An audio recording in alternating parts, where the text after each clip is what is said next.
Hello बच्चों, chapter 6 जो आपका ट्रायंगल है, आज हम प्रमेय 6.3 के बारे में चर्चा करने वाले हैं। यह भी एक अच्छा प्रमेय है और यह जो प्रमेय 6.3 और 6.4 होगा, जो 6.5 होगा, ये तीनों प्रमेय आपके समरूपता कसौटी पर आधारित हैं। यानी समरूपता करने की कितनी कितनी कसौटियाँ हैं, उन पर चर्चाएँ की जाएंगी। तो प्रमेय 6.3 उनमें से एक है, यानी त्रिभुज को समरूप करने की क्या कसौटी हो सकती है, उस पर चर्चा होंगी। तो प्रमेय 6.3 जो है आपका कोण कोण कोण समरूपता कसौटी है। क्या कहता है, इसको कैसे सिद्ध करेंगे, ध्यान से देखिएगा। कह रहा है यदि दो त्रिभुजों में संगत कोण बराबर हो, दो त्रिभुज, तो सबसे पहले आप एक रचना करेंगे। दो त्रिभुज सबसे पहले बना लेते हैं। मैं यहाँ पे एक दो त्रिभुज आपको बना के दिखा रहा हूँ। कोई भी दो त्रिभुज आप बना लेंगे अपने इच्छा अनुसार, आप स्वतंत्र हैं यहाँ पे। तो मैं यहाँ पे आपके सामने दो त्रिभुज बना रहा हूँ, एक छोटा बनाऊँगा और एक बड़ा त्रिभुज बनाऊँगा। ध्यान से देखिएगा। एक मैं आपको ये त्रिभुज बना दिया, ठीक है, जो आपके सामने दिख रहा है। और एक त्रिभुज मैं आपको और बना के दिखा रहा हूँ, जो कि यहाँ पर लिखा है। यहाँ पर कुछ इस तरह से एक इससे थोड़ा सा बड़ा मैं त्रिभुज बना रहा हूँ, ताकि सारी चीज़ें आप बेहतर तरीके से समझ पाएँ। यहाँ पर इस तरह से। अब छोटा बड़ा क्यों बनाया गया है, उस पर भी चर्चाएं होंगी, क्योंकि यह प्रमेय अगर आपको सिद्ध करना है तो कुछ ऐसी भी रचनाओं का प्रयोग करना है जिनसे आप क्वेश्चन को सॉल्व कर पाएंगे। तो सबसे पहले दिया है मैं क्या क्या चीज़ें लिख सकते हैं, उन सभी पॉइंटों पे चर्चा करने से पहले इनका नामकरण कर दें ABC। और यहाँ पे आपका हो जाएगा DEF। यहाँ मैं आपको बताना चाहता हूँ, दिया है कि यदि दो त्रिभुजों में संगत कोण आपस में बराबर हो। संगत कोण का मतलब है कि A का संगत P होगा और B का संगत E होगा और C का संगत F होगा, और ये सभी आपस में बराबर है। तो दिया है, में लिख सकते हैं कि कोण A बराबर में कोण A का संगत क्या है, D, यानी कोण D होगा। कोण B का संगत कोण E होगा। कोण B बराबर में कोण E, और इसी तरह से कोण C का संगत आपका हो जाएगा कोण F। तो ये जितने भी संगत कोण हैं आपने उनके बारे में बात कर ली हैं। अब क्या सिद्ध करना है, तो कह रहा है कि अगर ये संगत कोण बराबर हो तो उनकी संगत भुजाएं एक ही अनुपात में होती हैं। तो AB का संगत भुजा क्या हो जाएगा, DE। तो AB बटे में DE बराबर होगा, BC का संगत क्या होगा, EF। BC बटे में EF बराबर होगा, और AC का संगत क्या होगा, PF। AC बटे में PF के। ये आपका सिद्ध करना है और अच्छा सा प्रमेय है। इसी को आप बोलेंगे कोण कोण कोण समरूपता कसौटी। कोण कोण कोण समरूपता कसौटी। समरूपता कसौटी। कोण कोण कोण समरूपता कसौटी इसको बोलते हैं। देखिएगा क्या करना। रचना सबसे पहले लिख देते हैं। सर्वप्रथम दो त्रिभुज, सर्वप्रथम दो त्रिभुज ABC तथा DEF खींचा, DEF खींचा। ठीक है, सबसे पहले हमने दो त्रिभुज ABC और DEF खींचा। त्रिभुज DEF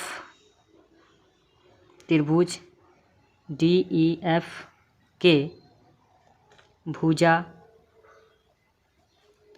DE पर एक बिंदु P तथा, यानी DE पर एक बिंदु P और DF भुजा DF पर एक बिंदु Q इस प्रकार लिया कि AB के बराबर में DP हो, AB के बराबर में DP हो, और AC के बराबर में DQ, AC के बराबर में आपका DQ हो।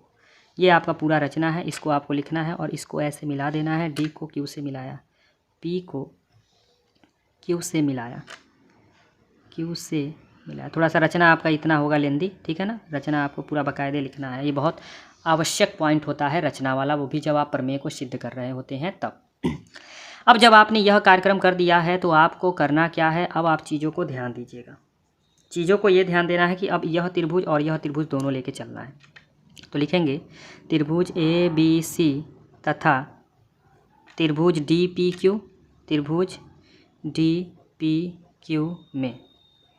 दोनों त्रिभुज में अगर बात करें तो सबसे पहले तो आपको मिलेगा क्या कि ए बी के बराबर में डी पी, ये कहाँ से मिला है? रचना से, क्योंकि रचना में आपने यही दिखाया है, आपने यही रचना ही किया है कि यह दूरी इस दूरी के बराबर है। और साथ ही साथ ए सी बराबर है किसके? डी क्यू के, यह भी आपको रचना से ही मिलेगा, यानी यह भी आपने रचना ही किया है कि यह दूरी इस दूरी के बराबर है, यानी यह वाला डिस्टेंस इस डिस्टेंस के बराबर है, यह भी आपको रचना से ही मिला है। और ए बराबर डी ये तो दिया ही है, कोण ए बराबर कोण डी यहाँ पर लिख देंगे दिया है। और जब दो भुजा डायरेक्टली बराबर हो, एक कोण डायरेक्टली बराबर हो, तो यहाँ पर लगता है साइड एंगल साइड समरूपता कसौटी या सर्वांग क्षमता कसौटी। साइड एंगल साइड सर्वांग क्षमता कसौटी से या नियम से, दोनों में से आप कुछ भी लिख सकते हैं। क्या हो जाएगा? दोनों त्रिभुज सर्वांगसम हो जाएंगे। त्रिभुज ए बी सी क्या हो जाएगा? सर्वांगसम हो जाएगा त्रिभुज डी पी क्यू के। और जब दो त्रिभुज सर्वांगसम हो जाते हैं, दो भी बचे हुए भाग होते हैं वो आपस में बराबर हो जाते हैं। कोण बी के बराबर कोण पी हो जाएगा, कोण बी बराबर कोण पी हो जाएगा। थोड़ा सा मैं ऊपर करना चाहूँगा ताकि और चीज़ें देख पाएँ आप। और साथ ही साथ कोण सी बराबर क्या हो जाएगा? कोण क्यू हो जाएगा। और इसके साथ ही साथ बी सी बराबर आपका पी क्यू हो जाएगा। और ये सभी जो भी पॉइंट आपको मिल रहे हैं, इन सभी पॉइंट के लिए आप एक पॉइंट लिख देंगे सी पी सी टी से। C P C T means होता क्या है? C for corresponding part of congruent triangle, यानी सर्वांगसम त्रिभुज के संगत भाग जो होते हैं आपस में बराबर होते हैं, इसका यही मतलब है। अब ये भी जो पॉइंट आपको मिले हैं इसको आप दिमाग में बैठाए रहेंगे, चाहे तो आप इसको समीकरण से भी दर्शा सकते हैं, कोई दिक्कत नहीं। अब आपने कोण बी बराबर कोण पी और कोण सी बराबर कोण क्यू यह सिद्ध कर चुके हैं। और यहाँ भी वही पॉइंट है, सिद्ध कर चुके हैं। ये आपने अभी सिद्ध किया, इसको आप समीकरण मान लें 1 और इसको मान लें 2। बाकी आगे आपने कुछ माना नहीं है तो इसको 1 2 से ही मान लें, ठीक है। और देखिएगा क्या आगे होने वाली है। और कोण ए बराबर कोण डी है, ठीक है। कोण बी बराबर कोण ई है, कोण सी बराबर कोण एफ है। तो कोण बी बराबर कोण ई ये तो दिया है, ये तो आपका दिया है प्रश्न में ही। और साथ ही साथ क्या दिया है? कोण सी बराबर कोण एफ, ये भी आपका दिया है। और यहाँ से आपको क्या देखने को मिल रहा है कि बी पी के बराबर है, बी ई के बराबर है, मतलब कोण पी कोण ई के बराबर है। और कोण सी क्यू के बराबर है, कोण सी एफ के बराबर है, इसका मतलब कोण क्यू कोण एफ के भी बराबर है। और ध्यान से देखिएगा, यह वाला कोण अगर इसके बराबर, यह वाला कोण अगर इसके बराबर है, इसका मतलब यहाँ पर यह कोण बन रहे हैं संगत कोण, ये संगत कोण बन रहे हैं। और जब भी दो रेखा को एक ऐसे तिर्यक रेखा काट रही हो और ऐसे कोण बराबर होते हैं तो इसको संगत कोण बोलते हैं। संगत कोण तभी बराबर होंगे जब पी क्यू समांतर क्या होगा? ई एफ होगा। यहाँ आप लिख देंगे अतः पी क्यू समांतर क्या होगा? ई एफ होगा। और पी क्यू समांतर ई एफ होगा, इसका मीन्स आपको समझ में आ गया कि पी क्यू समांतर ई एफ होगा, इसका मतलब भुजाओं का अनुपात बराबर होगा। मतलब डी पी बटे में पी ई बराबर होगा डी क्यू बटे में क्यू एफ के। यहाँ लिख देंगे थेल्स प्रमेय से।